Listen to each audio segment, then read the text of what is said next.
ইতিমধ্যে নিশ্চয়ই শুনে ফেলেছো, তাই না? এই যে ননদিনী রায়বাঘিনী কথায় আছে, আর সেই কথাটা পরিপূরক করে দিয়েছে রনের দিদি, তাই না? আর তোমরা এতদিনের সবটাই দেখে নিয়েছো কিভাবে এই ঝাপাঝাপি করে একদম খুনের একদম চেষ্টা সব কিছু করার পরে তারপর আবার থানায় গেছে নিজে। হয় না, কিছু কিছু মানুষ দেখবে খুন ফোন করে নিজে স্যারেন্ডার করতে চায়। এসব হচ্ছে কিছুটা হচ্ছে ওই যে মেন্টাল ডিসঅর্ডার অবশ্যই আছে। আর কিছু আরেকটা প্রথমে একটা কথা বলতে চাই, তোমরা ইতিমধ্যে আর বলতে হবে না যে কি প্রসঙ্গে কথা বলতে চাইছি, নিশ্চয়ই বুঝতে পেরেছো যে রনের দিদির সম্বন্ধে কথা বলতে বসেছি আজকে। আমি অনেক আগে একটা ভিডিও করেছিলাম যে মেবি তোমরা হয়তো ভুল করছো, সব দিদিরা সব ননদরা খারাপ হয় না, এটা নিয়ে বলেছিলাম।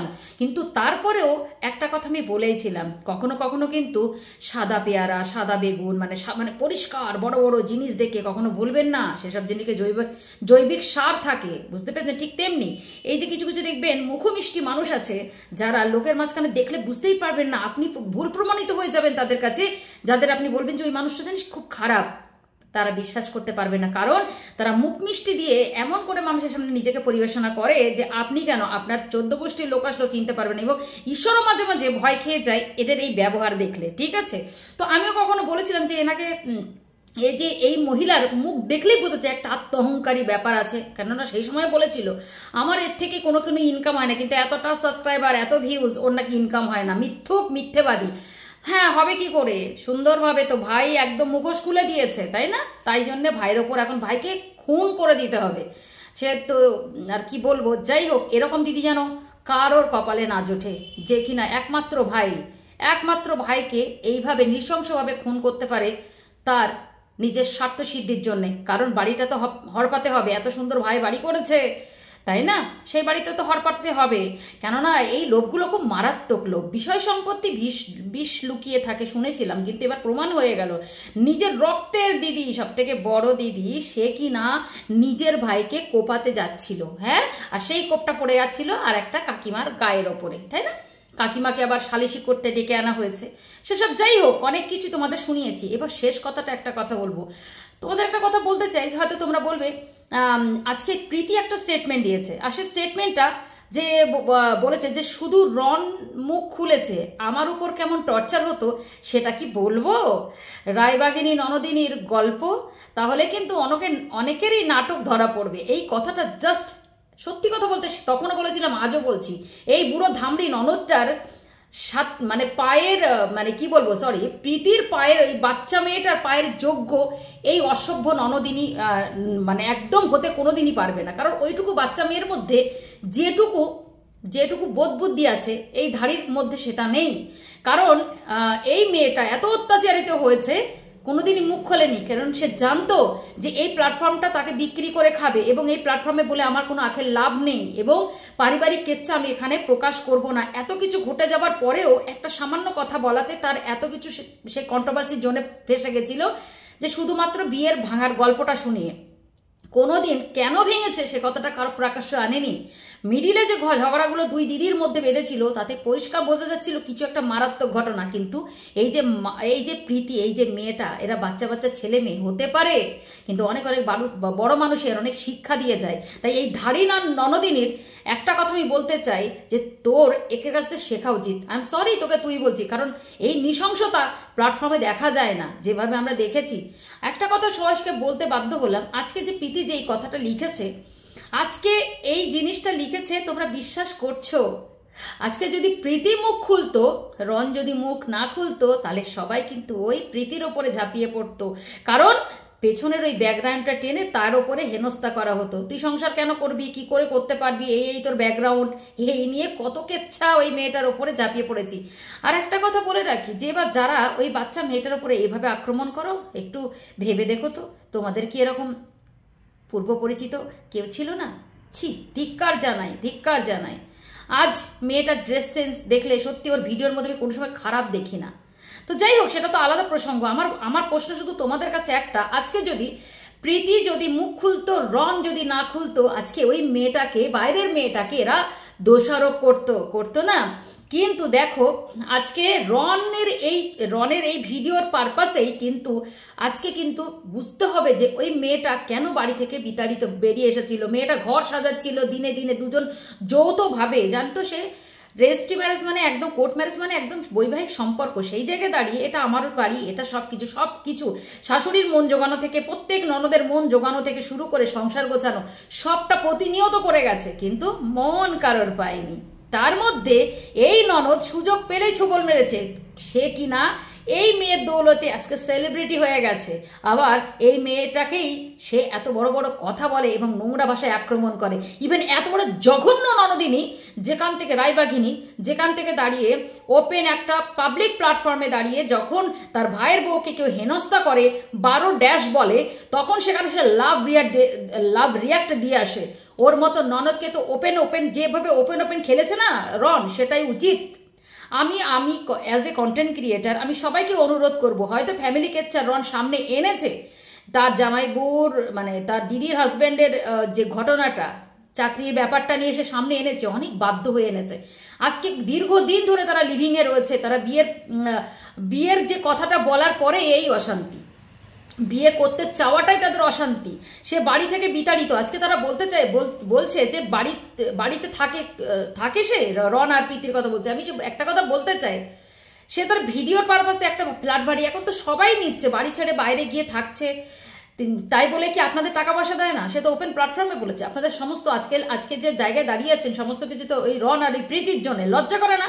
হ্যাঁ, তো এই যে ননদিনী রায়বাঘিনীকে আমি অ্যাজ এ কন্টেন্ট ক্রিয়েটার আপনাদের সবাইকে রিকোয়েস্ট করব যে যারা এতদিন ভালো ভেবেছিলেন, ওই যে সাদা পেয়ারা ভেবে চেবাতে গেছিলেন, দেখলেন তো ভেতরে পোকা বেরিয়েছে, দয়া করে এনাকে সবাই এবার কি করবেন, আনসাবস্ক্রাইব করে দিন। কারণ এতদিন আপনারা ভালো ভেবেছিলেন এবং যারা এখনো অন্ধ জালে রয়েছেন, ওর ফুটেজ আছে, ও ফুটেজ নেই। আচ্ছা, ও তো কন্টেন্ট ক্রিয়েটার, কে বলেছে সমস্ত ফুটেজ ও রাখে না, করে না? তাহলে আপনারা বলুন, আজকে প্রমাণ দিতে গিয়ে পাড়ার কাকিমাকে ডেকে নিয়ে চলে এসেছে। হ্যাঁ, সেও চায় কন্ট্রোভার্সি আরও বাড়ুক। আর মানে এইরকম একটা ক্রাইমের মধ্যে ক্রাইম কাজ করার পরে সেখান থেকে নিজেই আবার থানায় গিয়ে সারেন্ডার করে। ছি, ধিক্কার। এই তো ননদিনী, সত্যি কথা বলতে কি, আমি আবার বলছি, সত্যি মারাত্মক লেভেলের। এই যে ওর মুখের মধ্যেই দেখলে বোঝা যায় কতটা শয়তান। সরি, বাট কিছু করার নেই, সবই তো সামনে চলে এসেছে। যদি এবার আমি সবাইকে বলবো, যদি এবার প্রীতি মুখ খোলে, কোথায় যাবে? ভালো মেয়ে তো, তাই জন্য এখনো কিছু করেনি। আজকে ওর ওই স্ট্যাটাসে আমি নিজেই কমেন্ট করেছি, তুমি কোনো স্টেপ নাওনি কেন? স্টেপ নাও, কারণ তুমি লিগাল ওয়াইফ রনের। তাই তোমার হাজব্যান্ডের উপরে এইভাবে আক্রমণ করা এবং তোমার সঙ্গে যে টর্চারগুলো হয়েছে, তোমার তো লিগাল স্টেপ নেওয়া উচিত ফার্স্ট। তাই জন্যে ওই ননদিনীর, হ্যাঁ, আমার তো মনে হয় সেদিন বড় বড় করে মুখ করে কেন বলেছিলে যে আমার এখান থেকে রোজগার, আমার সংসার চলে না। হ্যাঁ, চলবে কি করে? ডাল মে কুচ কালা হে, তাই না? ফোকাটিয়া তো এই জন্যেই তো, তাই না? একদম তাই এখানে প্রতিনিয়ত কষ্ট করে ওই ছেলে মেয়ে দুটো তো বড় হওয়ার চেষ্টা করছে, তাই তাদের পেছনে একদম দুয়াতে হবে। যাই হোক, তুমি যত এখানে সাফাই গাও, তোমার যে মূর্তি আমরা সবাই দেখে নিয়েছি, ঠিক আছে? তাই তুমি যতই হ্যাঁ সাদা করো, তোমাকে এবার আর কেউ ছেড়ে কথা বলবে না। যারা ছাড়বে তারাও ঠিক সেই ক্যাটাগরির।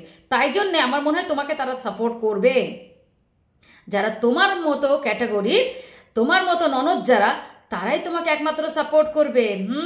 কারণ একমাত্র ভাইয়ের ওপরে যারা আক্রমণ করে এবং একমাত্র ভাইয়ের ওপরে যারা নোংরা এলিগেশনস লাগায়, ভাইয়ের ওপরে যারা এইভাবে ভাইকে তারা প্রয়োজনে খুনও করতে পারে সম্পত্তির লোভে, পয়সার লোভে, ভাইয়ের বউকে এরকম করতে পারে, সেই সব মহিলারাই তোমার মতো মহিলাকে সাপোর্ট করবে। এবার রইল বাকি রনের বাবা মায়ের রাশি। সত্যি আজকে কলিযুগ না হলে হয়তো বুঝতেই পারতাম না যে বাবা মাও এরকম হয়।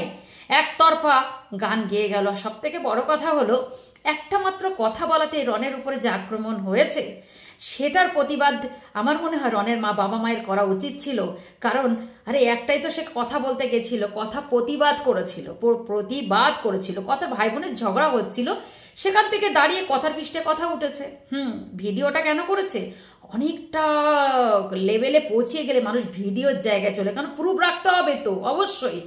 কারণ আজকে এটাতে দেখা গেল যদি এরপরে এরা কতটা খারাপ, আজকে এটাও হতে পারে ওই বাড়ির জন্য, সম্পত্তির জন্য রনের ক্ষতি এরা কিন্তু করতে পারে, একদম ক্ষতি করতে পারে, এটুকু তো বোঝাই গেছে। তো ঝগড়াঝাটি পারিবারিক কেচ্ছা যে যারা বলছেন, আমি তাদের একটাই কথা বলতে চাই, কখনো কখনো অনেক কিছু মানুষ সামনে প্রকাশ্য আনে না। রনার প্রীতিকে যারা কিছু সংখ্যক মানুষ বলছেন না যে এটা মানে সামনে আনার কি দরকার ছিল ভাই বোনের। আমি আপনাদের একটা কথা বলি, এর আগে কিন্তু এত কিছু ঘটনা আমরা কন্ট্রোভার্সি ওদের নিয়ে আলোচনা করেছি, ওরা কিন্তু কোনো সময় প্ল্যাটফর্মে এসে ওদের নিয়ে কথা বলেনি। শেষে একটা ভিডিওই সব উত্তর দিয়েছিল যে কেন প্রীতি ঘর ছেড়ে চলে গেছে, কি কারণটা। তার আগে কিন্তু মানে ওরা কেউ এখানে কন্ট্রোভার্সি করেনি কোনো কন্টেন্ট ক্রিয়েটারকে নিয়ে। তো এটা সত্যিগত কোনো কন্ট্রোভার্সি ওরা করতে চায়নি, এটা একদম রিয়েল ফ্যাক্ট।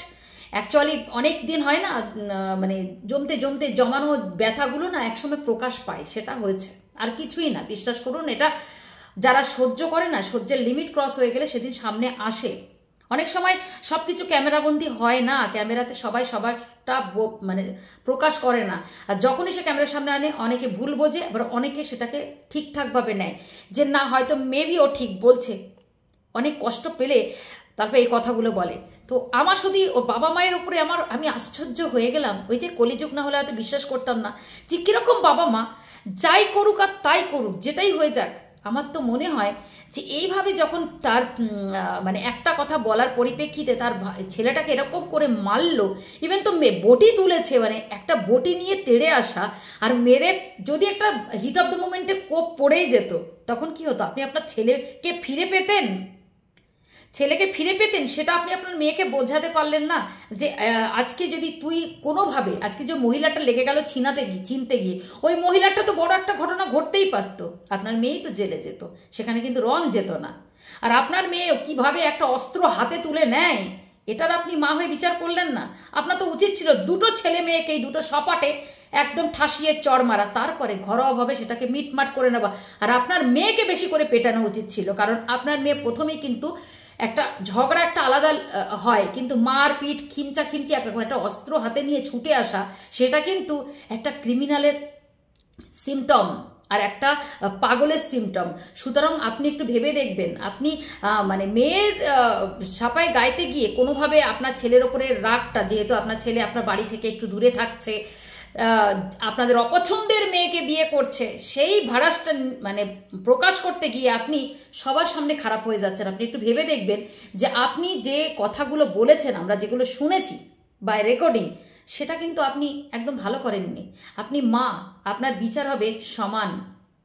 আপনার একতরফা বিচার, এই এক কাঁধের বিচার আমাদের সবার একটা কেমন একটা দৃষ্টিকটু দেখাচ্ছে। বিশ্বাস করুন, আজকে আপনার একমাত্র সন্তান, সে এইভাবে হাউ হাউ করে কাঁদছে। একটা পুরুষ মানুষ অনেক কষ্টের পরে সে কান্নাকাটি করে, হ্যাঁ?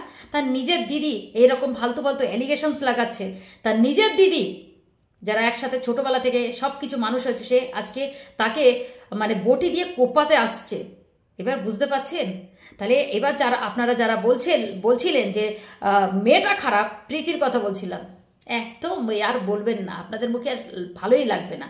আমার তো মনে হয়, সবার শেষে একটাই কথা বলবো, আমার তো মনে হয় এই ননদিনী রায়বাঘিনীর ওপরে ওর ভাইয়ের বউ কি করবে আমরা জানি না, কিন্তু আমরা একটা জিনিস করতে পারি, যে ক্রাইমও উনি করেছেন বা যেভাবে আমরা ওনার অ্যাক্টিভিটিটা দেখেছি ওই দিন, ওই ফুটেজের মধ্যে থেকে একটাই কাজ করতে পারি, সবাই মিলে ওনাকে আনসাবস্ক্রাইব করুন। ওনার বাড়বাড়ন্তটা খুবই বেশি, ওনার মুখে চোখেই সেটা ফুটে ওঠে। সবাই ভালো থাকবেন, আমার কথার সাথে একমত হলে অবশ্যই আমার কমেন্ট সেকশনে জানাবেন। ততক্ষণ অবধি নেক্সট ভিডিওর দিকে নজর রাখুন।